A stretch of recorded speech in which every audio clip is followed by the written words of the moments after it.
Addington Primary School in Durban. Tensions are said to be running high between South African parents and foreign national parents whose children have been admitted in the school. It seems that it is a situation around admissions. We have our reporter there, Jayed Paulse, on the ground to bring us the very latest. I'll just read a bit from the statement that we've since received. That here, it seems that South African and foreign descent parents are all fighting over school admissions. The March on March movement leading the protest claims South African children are being displaced by foreign nationals, alleging that the burden of getting placement for South Africans is harder than foreign nationals at this point. Our reporter Jayed Paulse is standing by to bring us the very latest. Good afternoon, Jayed. We've got this developing story on our radar. It's been all the talk since the start of school on Wednesday. We saw those clashes even on social media, and it seems the clashes continue. Share with us the very latest where you are. Well, a very good afternoon, and as you can see on your screens now, there has been a very heavy police presence here at Addington Primary School since the better part of this morning, and due to the volatility, police have maintained this presence both inside and outside school premises. And at the forefront, as you said there, protesters, March on March movement, they have occupied the sidewalk outside the school since Monday, and opposite the school, foreign national parents are standing watching over their children. It is 10 to 1 now, so many of them have gone into the school to try and get their children, and literally saying to us, while they decline to speak on camera, saying to us off camera that they have lived in this area, the Point End area, for years and feel unfairly targeted, insisting their children have a constitutional right to learn. So for both parents of foreign national descent as well as South Africans, the tense standoff has been ongoing for the better part of this week, and as you can see now, school has in fact broke. Many of the foreign national parents inside the school getting their children, and outside there's a very large group of March on March protesters. I'm actually just going to ask Nomple to walk with me, as well as Umkhonto weSizwe party members who have come out in their numbers and have been stationed throughout the better part of this week, including today. And police have had their hands full in terms of these two groups clashing. I'm going to try and see if we can't speak to Jacinta Ngobese Zuma. She is in fact the March on March movement leader, and she's been at the forefront of this movement and really calling on many South Africans to take up a stand, saying that enough is enough, that South African children should get first preference. Jacinta, I see that you're in a meeting there, but if we can just grab a few words from you. You went into the school this morning and you spoke to the SGB as well as the school principal. Has there been I suppose, a message from the school? You've been here for the better part of the week and you've seen protests as well as clashes between the two groups. Well, the principal has been refusing to meet us since Tuesday. Today's the first time that he's actually meeting us on a Friday, and we've been trying to talk to him and find out what is going on. I mean, he's got ridiculous numbers of like 600 so children who are foreigners in the school. As you can see for yourself, like the whole community is basically here in broad daylight. They don't work. We don't know what they do here in South Africa, and the government, instead of addressing this issue, will tell us that every child has a right to education. We're here because not every child has a right to education. We've got South African children.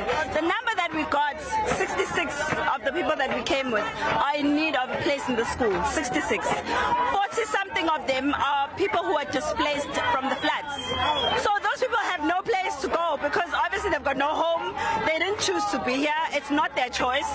But the school is saying that we don't have space for you because a child from wherever took priority. And when we asked the principal, as a principal, how do you decide that I've got 2 applications of 15 or so, and 2 of them are from South Africa, 14 of them are from Nigeria, let's not say 2, let's say 30 of them are from South Africa, and 60 of them are from wherever, and I decide to prioritize the ones that are not from South Africa. He couldn't give us an answer, and that's what we want the department to declare for us. If you're saying there's private education, and children can go and have a private education, why are you giving our public facilities to foreigners that you feel deserve an education too? The Constitution doesn't say every child deserves an education in our public schools. It says they deserve an education. They can go to Crawford or wherever and get that education, not at the expense of our children. And we've compromised this for so long because our government keeps dilly-dallying around the Constitution, making it seem like there are no options for private schools, or there are no options for private healthcare, or there are no options for finding jobs in private sector. Everything that is here and is public belongs to South Africans. These children don't even pay school fees, by the way. They depend on our tax money to support them while their parents are sitting all day doing nothing. What are they doing in South Africa? Why must we take their children to school? Why do they leave their countries, some of them claiming to be refugees, when we know they're selling drugs here? We know they're drug dealers, most of them. Since they must take that money from drugs and take their children to private schools. Thank you very much, Jacinta Ngobese Zuma there, the leader of March on March, as you heard there, just saying there that they have a gripe with the government, saying there that they are disgruntled because many of South African learners cannot get into Addington Primary School, saying that there are 67 placements here, and they're not yet sure why South African children have not been able to apply for enrollment here. But I think it's very important for us to also get foreign nationals, their voices as well. And I'm going to try and see if Nomtle can walk with me so that we can see if we can actually speak to them. Just bear with us. Both groups have been on opposite ends of the road, and it's quite a walk. So I'm just going to see if we can't just try and find the voices of foreign nationals who have also been speaking to us off camera, saying that they are afraid to go on camera. They have said that they have been threatened. So we'll see if we can't speak to some of those parents there and see if we can't get reaction. I see there are some parents here. We'll try and see if we can't squeeze in a word or two. Hello, good afternoon. I'm Jayed from the SABC. I just wanted to find out, are you foreign national parents? Foreign nationals, are you? Yeah, we are foreign. Would you like to speak to us? Obviously, there's been protests over the course of the week, and I see you also collecting your children. How do you feel about what's currently happening outside Addington Primary School? I feel very bad. Like a human being, we are very disappointed. We don't know what is going on in this country. We don't know. The one we know that we got the children there, we are preparing their futures. So the children, when they never go to school, what's going to happen tomorrow for them? So we don't know. On Wednesday, what was a school year, when we came to leave our child here, you saw the police, you saw these people, they say that they don't want to ask foreigners, our children, to go to school. So we don't know now what we can do. We are helpless now. We don't know. Every country, when you go there, if you go to every country in this world, there's foreigners. If our country, I'm from Congo, if you go there to my country, you can find also the South African there. If we are treating them the same way they are treating us, how they will feel? And ma'am, you are legally in the country. You've got documentation. I'm a refugee. I'm using asylum seeker. I can show you my papers here. I came here, but I don't know. I don't take it anymore. We don't know what to do. We are helpless. We are just like how. We don't know, seriously. And one of the gripes is that they are... child here, like today, they call us that there is a problem. We are running.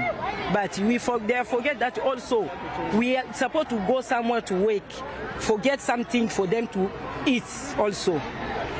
All the time we came here, sit all day. They're at work. We dare fire us. What's going to be tomorrow for these people, this child? We don't know.